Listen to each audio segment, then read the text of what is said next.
السلام علیکم ورحمۃ اللہ وبرکاتہ۔ ناظرین، سامعین، امید کرتا ہوں کہ آپ حضرات خیر و عافیت سے ہوں گے۔ بہت خوشی کی بات ہے، اللہ رب العزت نے ہم سب کو پھر سے موقع دیا۔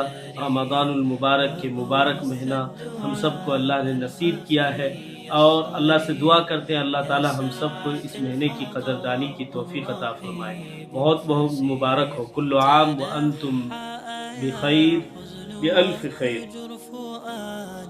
آپ حضرات سے ایک ہی درخواست یہی ہے کہ آپ حضرات اس رمضان المبارک میں زیادہ سے زیادہ عبادات، نیک اعمال، صدقہ خیرات، نوافل میں اور تمام طرح کی قرآن پاک کی تلاوت میں، عبادات میں وقت گزاریں، نہ کہ فضول بیکار کام جو لایانی کام ہے ان تمام چیزوں سے اپنے آپ کو محفوظ رکھیں۔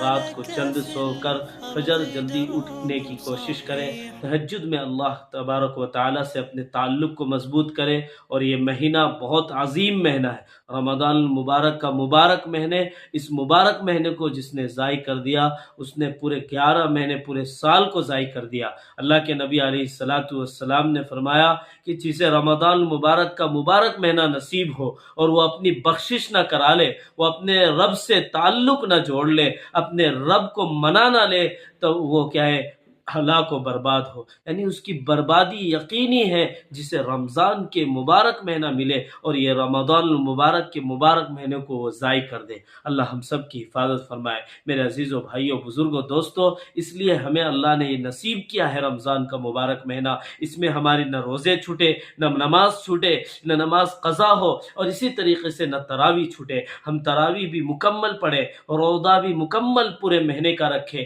5 وقت کی نماز پڑھیں، اور اپنے گناہوں سے کم از کم اتنا کر لیں کہ گناہوں سے اپنے آپ کو محفوظ رکھیں، ہر لایانی کاموں سے اپنے آپ کو بچائیں، خاص طور پر لایانی کاموں سے محفوظ رکھیں۔ جی، ہم ایسے غیبت سے، چگلی سے، بہتان سے، الزام سے اور ادھر ادھر کی بیکار چیزوں سے اپنے آپ کو محفوظ رکھیں، کیونکہ رمضان المبارک کا مبارک مہینہ ہمیں عبادت کے لیے، نیک اعمال، ذخیرہ آخرت تیار کرنے کے لیے، اپنے گناہوں کو مٹانے کے لیے آیا ہے۔ اگر اس مبارک مہینے میں بھی ہم لغویات میں لگ کر، لایانی میں لگ کر اپنے اعمال کو ضائع کریں گے تو ہم دنیا میں اور آخرت میں دونوں جگہ ناکام ہو جائیں گے۔ اس لیے میرے عزیزوں، بھائیوں، بزرگوں، دوستوں، یہ میسیج آپ کے لیے، ہمارے لیے، پوری انسانیت کے لیے ہے۔ آپ حضرات سے یہی گزارش ہے، اس میسیج کو ہر مسلمان تک پہنچا دیجئے۔ رمضان المبارک کے مبارک مہینے میں جو کروڑوں نوجوان، کروڑوں مسلمان ماں بہنیں جو غفلت کی زندگی گزار رہے ہیں، ان سے درخواست ہے کہ اس رمضان کی صحیح قدر کرے۔ اللہ ہم سب کو عمل کی توفیق عطا